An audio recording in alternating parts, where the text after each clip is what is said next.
বন্ধুরা, ফাইনালি আজ আমার আর ইয়াসের বিয়ে হবে।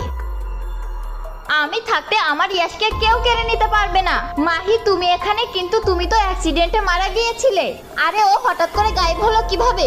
আরে রিয়া, কি হয়েছে তোমার? আজ আমাদের স্পেশাল দিন, প্লিজ তোমার নিজের খেয়াল রাখো। ওকে ইয়াস, এই কাপড় তো মাহির, এখানে কিভাবে এলো? রিয়া, তুমি কি করছো? এটা আমায় দাও। এটা তো মাহির কাপড়, তাই না? এই কাপড় আমি ডাস্টবিনে ফেলে দিতে ভুলে গেছিলাম। আমায় মাফ করে দিও, আমি তোমায় ভুল বুঝেছি। কোনো ব্যাপার না, এখন তো আমরা বিয়ে করব, তাই না? চলো পুরনো বইগুলো ফেলে দিয়ে নতুন বই রেখে দিই। কিন্তু এটা কি পুরনো লেটার মনে হচ্ছে। চলো এটা পড়ে দেখি। কিন্তু এটা কি? এটা তো ইয়াস আর মাহির লেখা। তার মানে ইয়াস মাহিকে বিয়ে করার কথা বলে ধোকা দিয়েছিল। এই কারণে মাহি এটা সহ্য করতে না পেরে মারা যায়। ইয়াস মাহির সাথে এটা একদমই ঠিক করেনি, ও অনেক খারাপ।